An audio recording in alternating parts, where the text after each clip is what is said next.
Clearly, when we came in this morning, Mr. President was not in the chambers, and the Vice President did preside over the council meeting. Understandably, that has sparked a lot of controversies and agitations in the mind of people.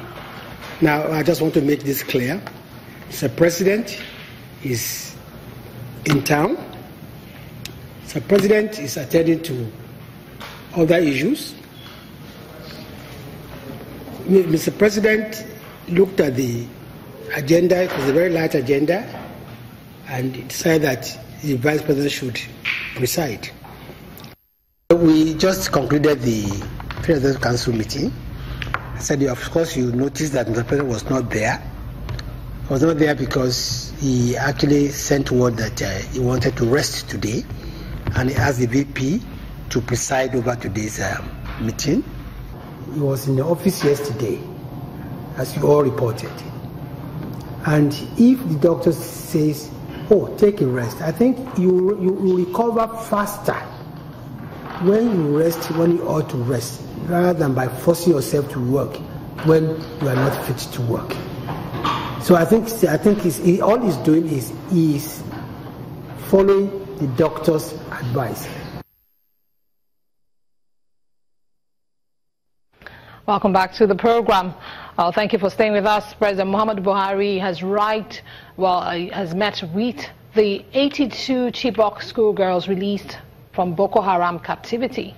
That's some good news for the parents and Nigeria, for the girls as well, and for Nigerians as a whole. Interestingly, for 3 times the president had been absent from the Federal Executive Council meeting. He, however, showed up at the Friday Jumat prayers. Well, prior to that time, he held meetings with the Attorney General of the Federation and the Group Managing Director of the NNPC. And as we can see, President Buhari actually attended the Jumat prayers on Friday, and now he's meeting with the Boko Haram leaders. Let's get back to our conversation. Honorable Sadiq is in Abuja studios. Honorable Sadiq, there's been calls for the president to resign because of his absence from the public glare for a while now, but we've seen Mr. President. He was at the Jumat prayers. Now he's met with the Boko Haram the Chibok girls released from Boko Haram captivity. Do you think there's any basis for these calls for the president? Obviously, so much has been going on. The nation is working in as much as he's not been in public.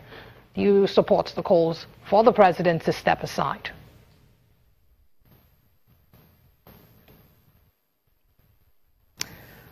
Well, you have answered the question yourself. For what reason would call on the president to resign?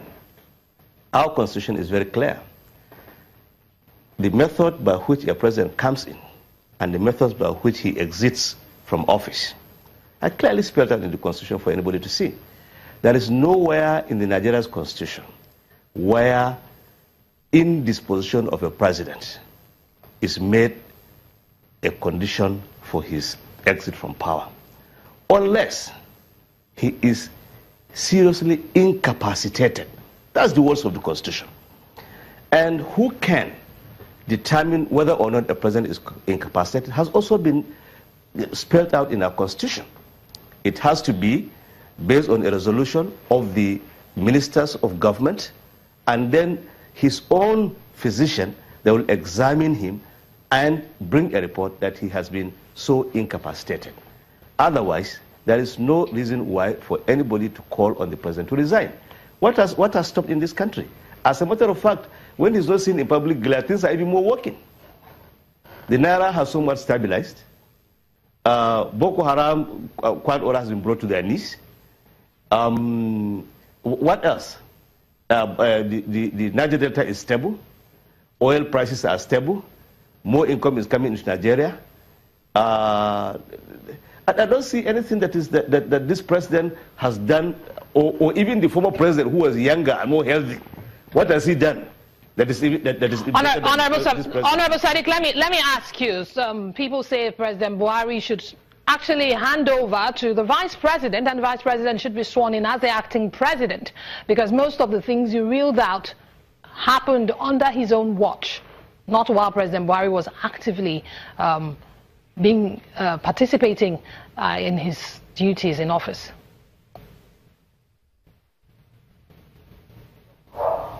Watch.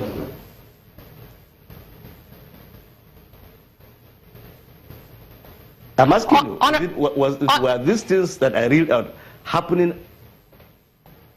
The president has been away from the public glare for a while, and the vice president, while the president was away, the vice president was the one who visited the Niger Delta. The vice president has presided over the FEC meetings for some time now, so the calls are that the vice president should actually be sworn in as the acting president, so the president can take time out to take care of himself. But the vice president has himself admitted that there's nothing he does without the concurrence of the president. It was everywhere on national television, on television networks. He said, whatever I do with the concurrence of the president. We talk every day. We discuss issues every day. So the vice president has admitted that he is under the strict supervision and direction of the president himself. So I don't see why this question is going to. Okay, Honorable Sadiq, news just in has it that the president has indeed met with the Chibok girls, and he will be leaving for the United Kingdom tonight for medical follow-up. Do you still take that position before I bring in the other gentleman? Yeah, I still take that position because ordinarily he has when this president came back from the UK, he said, "I have never been so sick in my life." And we've been following the president. This is not the first time we knew him. We knew him when he was a military president, when he was a governor in Borno State, when he contested for the presidency 3 times. There has never been a time when President Buhari or General Buhari complained of even headache. Okay, just hold that thought, Honorable Sadiq. Mr. Wilcox, the calls for the president, for the vice president to be sworn in as acting president, so President Buhari can take care of himself medically. Why would anybody begin to contemplate on such calls? I think I see more of mischief, more of trying to create more tension within the society. You asked Sadiq a question which a lot of people have been asking, that, oh, the 3 weeks or the 6 weeks President Buhari was away, the vice president has done magic. I think it is trying to create the Saul and David experience of the Bible, and I'm sure the vice president is a very, very intelligent man, that he will not be dragged into such ego praise singing that he will not create problem within him and his principal. Now, and the vice president himself has never told you that all that he did was, I mean, and how can things just be turned around within 3 weeks simply because the president was not in? So because of that, Gary become 1 naira per Congo, or rice become 10 naira per bag, which Nigerians, which the social media was agog with. Oh, now that President Buhari is not in, the president has done everything, things are not better, Nigeria is not better. I think we are being very, very mischievous. The president was indisposed. Nothing is wrong with anybody being indisposed.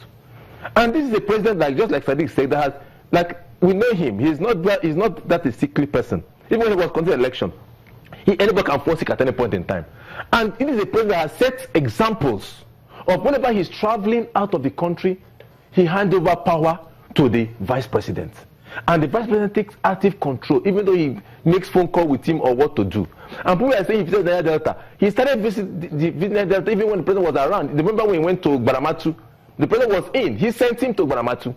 And so all those visits were not like their new thing that they just matched that. And Nigerians are just trying to hit the head of the vice president and all the president together, trying to create the Saul and David experience after David killed Goliath. Okay, and they say, oh,